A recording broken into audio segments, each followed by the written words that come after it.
अयोध्या में बाबरी ढांचे को गिराया गया था। तब से लेकर अब तक देश में बहुत कुछ बदल चुका है। बाबरी ढांचे की जगह अब एक भव्य राम मंदिर बन चुका है। इसके साथ ही देश की सियासत भी पूरी तरह से बदल चुकी है। जो कांग्रेस तब केंद्र की सत्ता में थी, अब सियासी वनवास झेल रही है। जबकि राम रथ पर सवार होकर बीजेपी न सिर्फ पिछले 11 सालों से केंद्र में सरकार चला रही है, बल्कि कई राज्यों में भी भगवा लहरा रही है। लेकिन हैरानी की बात है कि इतने साल बीत जाने के बाद भी बाबरी देश की सियासत के से दूर नहीं हुई है। बंगाल चुनाव से पहले एक बार फिर बाबरी का मामला सिर उठा रहा है। सवाल यही कि आखिर बाबरी के नाम पर किसने सबसे ज्यादा सियासी फायदा उठाया। देखिए गहराई से पड़ताल करती हमारी यह खास रिपोर्ट।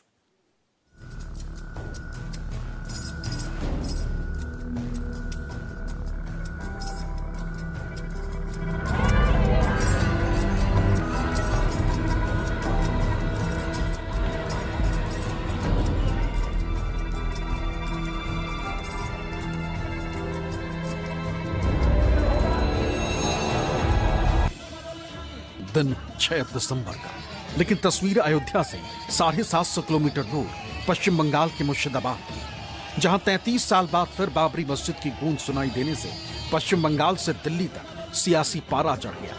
मुर्शिदाबाद जिले के बेलडांगा में टीएमसी से निलंबित विधायक हुमायूं कबीर ने अयोध्या की बाबरी ढांचे की तर्ज पर बनने वाली मस्जिद की आधारशिला रखी। इस कार्यक्रम में पश्चिम बंगाल के अलग अलग जिलों से हजारों लोगों की भीड़ जुटी।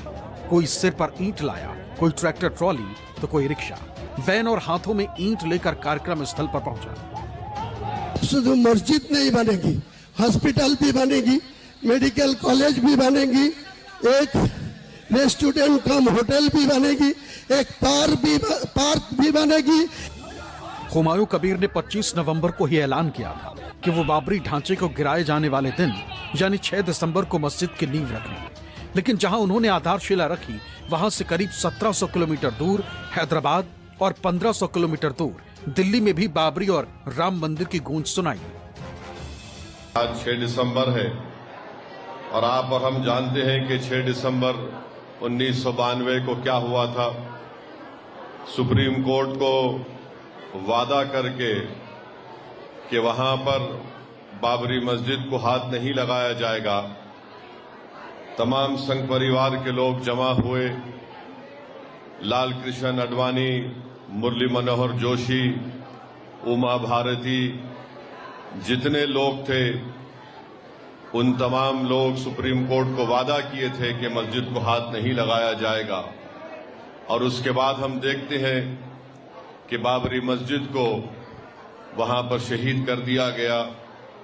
बावजूद इसके कि सुप्रीम कोर्ट को उन्होंने लिख कर दिया था और बाबरी मस्जिद को दुनिया की आंखों के सामने पुलिस की मौजूदगी में मस्जिद को शहीद कर दिया गया। देखिए सभी जगह हम पहुंचेंगे, सभी जगह पहुंचेंगे और पहुंच चुके हैं। देखिए विरासत पर किसी भी समाज को गौरव की अनुभूति होनी चाहिए और उसी दिशा में ये सारे प्रयास प्रारंभ हुए हैं। हम आभारी हैं माननीय उच्चतम न्यायालय के, जिन्होंने सर्वसम्मति से जो भी तथ्य और प्रमाण प्रस्तुत किए गए थे, उन प्रमाणों का अवलोकन करते हुए एक फैसला सुनाया और भारत के लोकतंत्र की सबसे बड़ी विजय है। यानी 24 साल बाद भी ये मामला देश की सियासत में अहम है। 1992 से 2025 तक आते आते सियासत का एक पूरा चक्र घूम चुका है और जो पार्टी तब सत्ता के शीर्ष पर थी, वो अब संघर्ष कर रही है।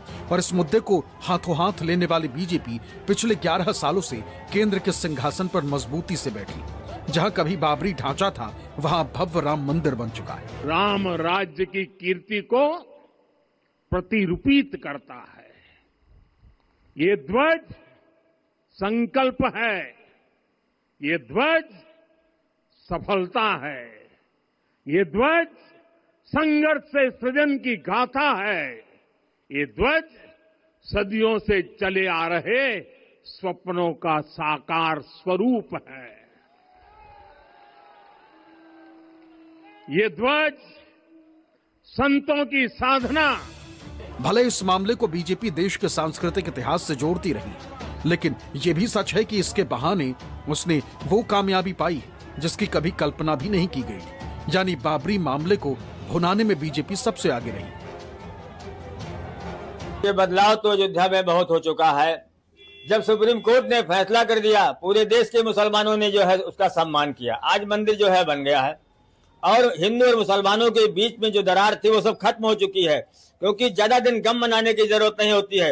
एक धार्मिक कार्यक्रम जो होते हैं, बहुत से लोग कहते हैं कि अगर कुछ हुआ तो लोग भूल जाओ, क्योंकि ये चीजें तो जो है आती जाती रहती हैं। आज जो है मंदिर बन के तैयार है, मुसलमानों का कहीं योम गम कहीं नहीं है। हम तो ये पूरे जिले में जानते हैं, ये चीजें समाप्त हो चुकी हैं। आज जो है हिंदू मुसलमानों का भाईचारा है। 1985 में शाहबानो केस के बाद दबाव में आई राजीव गांधी सरकार ने 1986 में अयोध्या में राम जन्मभूमि का ताला खुलवा दिया। इस घटना से बीजेपी को समझ में आ गया था कि यह मुद्दा उसकी सियासी तकदीर बदल सकता है। इसके बाद बीजेपी ने 1989 में हिमाचल के पालमपुर में हुए अधिवेशन में इस मुद्दे को ऐसे अपनाया कि भारतीय जनता पार्टी और राम मंदिर मानो एक दूसरे के पूरक लगने लगे। बीजेपी ने 1989 के लोकसभा चुनाव के घोषणा पत्र में राम मंदिर को पहली बार जगह दी और इस मुद्दे को देश भर में पहुंचाया। अटल आडवाणी की लिखी ये पटकथा आगे सुपरहिट हुई।